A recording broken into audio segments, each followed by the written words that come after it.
Ecuador যে জার্মানিকে ২-১ গোলে হারাইছে, চৌধুরী সাহেব, আপনার এই বিষয়ে মতামত কি? আমি জার্মানির কোচকে নিয়ে অনেক রকমের আপত্তি অনেক দিন ধরেই জানিয়ে এসেছি। আমি ওদের এমবিসিতে পর্যন্ত লিখেছি যে এত কম বয়সে একজন কোচকে কেন রাখা হবে? তার বয়স হচ্ছে ৩৮। এই বয়সে আমরা অনেকেই খেলাধুলা এখনো করে যাচ্ছি। মেসি, রোনালদো, আমাদের জলিল সাহেব, ইভেন আমিও। উনি খেলাধুলা পারেন না বলেই কিন্তু ফুটবল কোচ হয়েছেন। কিন্তু উনি কোচ হিসেবে কি করছেন? জার্মানির ডিফেন্স কিন্তু প্রচণ্ড খারাপ এবং আমরা অতীতেও দেখে এসেছি যখন জার্মানি অনেক অ্যাটাকিং মোডে যায় তখন তাদের ডিফেন্স দুর্বল হয়ে পড়ে। আমি শিওর যে ওদের বেঞ্চে যে উন্দাভ এবং অন্যান্য যে প্লেয়ারগুলো বসে আছে তারা কিন্তু এখন আর্জেন্টিনা বা স্পেন বা বেলজিয়াম এসব জায়গায় হয়তো গিয়ে এখন অ্যাপ্লাই করে বেড়াচ্ছে। জাপান আর সুইডেন যে ড্র করলো, এটাতে আপনার মতামত কি? জাপান আসলে ড্র করে একটা দল। তারা যখন কোনো গোল খায় বা কোনো রকমের আক্রমণের শিকার হয় তখন তারা সমঝোতার দিকে চলে যায়। জাপান অনেক এন্টারটেইনিং ম্যাচ খেলে, তাদের পপ কালচার, এই অ্যানিমে, এইসব কালচারের মধ্যেই বড় হওয়া। ওরা অনেক এন্টারটেইন করবে কিন্তু আসলে এগুলোর কোনো মানে নাই। যেমন ওয়ান পিস বা এই যে বিভিন্ন রকমের অ্যানিমে দেখা যায় যেগুলো আসলে কোনো মানে নাই।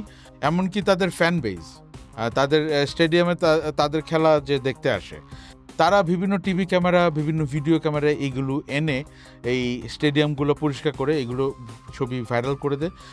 পৃথিবীর সকল পুরুষদেরকে খারাপ ফিল করায়, সকল জাতিকে খারাপ ফিল করায়, কিন্তু তাদেরকে কিন্তু এক্সপোজ করে ফেলা হচ্ছে। তা এই জাপানিজ অনেক হাউসওয়াইফ এবং বিভিন্ন মহিলারা কিন্তু ভাইরাল পোস্ট দিয়েছে অলরেডি যে জাপানিজ পুরুষরা নাকি আসলে এই স্টেডিয়াম বা বিভিন্ন আন্তর্জাতিক ইভেন্টে এইসব দেখায় করে। তারা নাকি তাদের নিজেদের ঘরের মধ্যেই কোনো রকমের পরিষ্কার পরিচ্ছন্নতা করে না।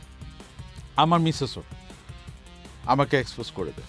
আমরা যখন কোনো রকমের দাওয়াতে যাই তখন আমার মিসেস সবাইকে বলে বেড়ায় আমি নাকি এক কাপ চাও নিজের হাতে বানাই খাই না। আপনার ইয়েতে এখানে যে প্রাইম নাও এর এই জিনিসটা কি? ও, প্রাইম নাও আমার আসলে স্পন্সর আমার শোয়ে, তবে তাদের লোগো, এইসব ব্র্যান্ডিং আমার পছন্দ হয় না।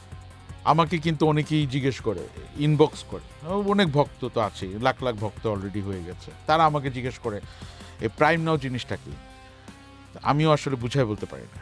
তো আমি যেটা ভাবলাম যে আমি চৌধুরী গ্রুপ অফ ইন্ডাস্ট্রিজের জন্য যেটা করি সেটা আমি করব, সিম্পল ব্র্যান্ডিং। যেমন আমি কি করি, আমি কিন্তু অনেক পড়াশোনা করেছি, এই ফিলিপ কোটলার জানেন তো যে 4P 4C, হ্যাঁ, আমি তো এগুলো পড়েছি, ইংলিশ ভার্সনটা। তো এইগুলো পড়ার পরে আমি বুঝলাম যে আমার জিনিসটা সিম্পল করতে হবে। এই জন্য আমার যে সবচেয়ে পপুলার বিস্কিট সেটার নাম হচ্ছে বিস্কিট। আমার সবচেয়ে পপুলার আইসক্রিম ওটার নাম হচ্ছে আইসক্রিম। তো আমি সামনে হয়তো জন্ম নিরোধক নিয়ে কাজ করব, we are figuring it out.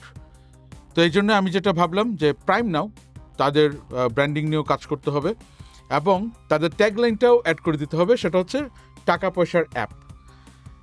কারণ আমি জানি যে এইসব ব্র্যান্ডগুলো তাদের পয়সা বাঁচানোর জন্য বিভিন্ন রকমের প্রাইভেট এবং পাবলিক ইউনিভার্সিটি থেকে ইন্টার্ন নিয়ে আসে। তারা মনে করে জেনজিরা অনেক কিছু বুঝে, আসলে তারা বুঝে না, সেটা জার্মান কোচকে দেখলেই বোঝা যায়।